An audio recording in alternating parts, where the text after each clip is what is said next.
Aujourd'hui, nous allons voir le travail du poids. Lorsque un objet tombe d'une hauteur h, alors cet objet est soumis à une force appelée force de pesanteur.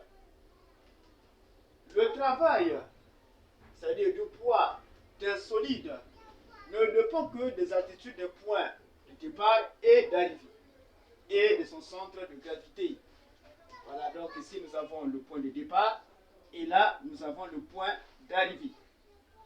Et ici nous avons le centre de gravité G de l'objet. Et c'est le point de départ, le point d'application de cette force. Alors, le travail dépend de cette altitude, c'est-à-dire de l'altitude entre A et B, autrement dit de cette hauteur. Et le travail ne dépend pas du chemin suivi. Alors, donc ici nous avons, voilà, même si c'est par là, ou que ce soit par ici, ou par ici, alors le travail ne dépend pas du chemin suivi, mais dépend seulement de l'altitude. Le travail est moteur lorsque l'objet descend.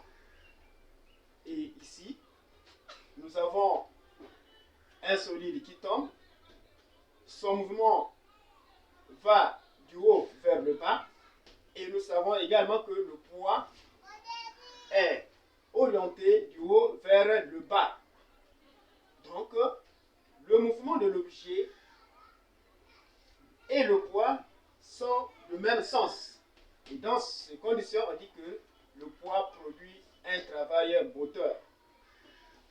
Et par contre, si l'objet se déplace dans le sens contraire au sens du poids, alors le travail est résistant. Exemple, une personne qui grimpe un arbre, le poids de cette personne est orienté du haut vers le bas, alors que le sens de la personne est du bas vers le haut. Et dans ces conditions, le poids produit un travail résistant. Formule.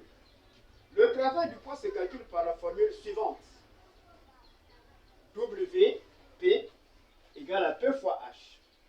P, c'est le poids, H, c'est la hauteur, et WP, c'est le travail du poids. Et en classe de quatrième, nous avons vu que P est égal à M fois G. M, c'est la masse, G est l'intensité de la pesanteur. D'où le travail du poids est égal à MGH. M fois G fois H. Et les unités, donc ici M c'est la masse, G c'est toujours l'intensité de la pesanteur. La hauteur s'exprime en mètres dans cette formule, l'intensité de la pesanteur est newton par kilogramme et la masse en kilogrammes. D'où le travail du poids en joules. Exercice d'application. Une main de masse 500 grammes tombe d'une hauteur de 10 mètres du sol. Calcule le travail de son poids. Calcule le travail de son poids.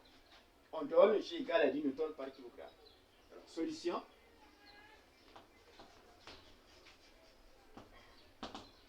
Les mots clés de l'exercice, nous avons ici la masse 500 grammes. Nous avons la hauteur 10 mètres. Et nous avons l'intensité de la pesanteur qui est égale à 10 newtons par kilogramme. Et aussi nous avons le travail du poids. Dans cet exercice, la masse est égale à 500 grammes. Et la hauteur H égale à 10 mètres. Et on nous demande de calculer le travail du poids. Donc calculons le travail du poids.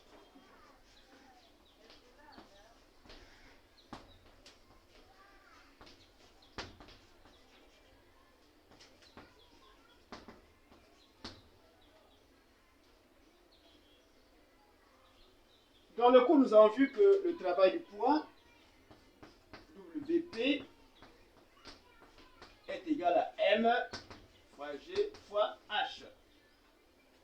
Pourquoi on utilise cette formule?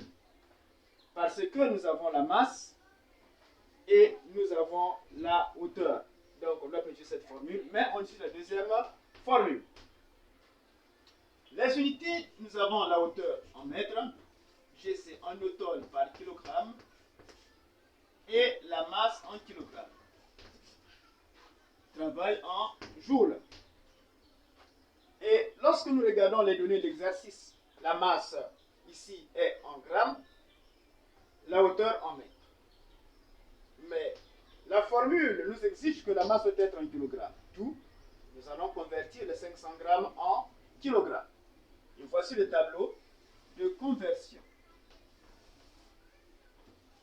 Ici nous avons kilogramme, hectogramme, décagramme, et là nous avons gramme. 500 grammes. Je commence de la droite vers la gauche.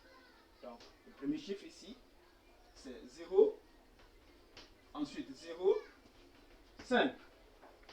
Mais je vais exprimer ça en kilogrammes, puisqu'en kilogrammes ici il n'y a rien, je remplace la case 8 par 0.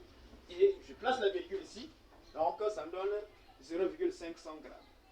Donc la masse exprimée en grammes, la masse exprimée en kilogrammes, c'est 0,500 grammes. Donc, je peux noter M égale 0,500 grammes. Et on passe à l'application numérique. WP égale la masse 0,500 kg, 100 kg plutôt ici, on exprime en kg, 0,500 kg multiplié par l'intention de la pesanteur, c'est 10, et multiplié par la hauteur, c'est 10. On trouve 50 joules. D'où le travail de poids égale à 50 joules.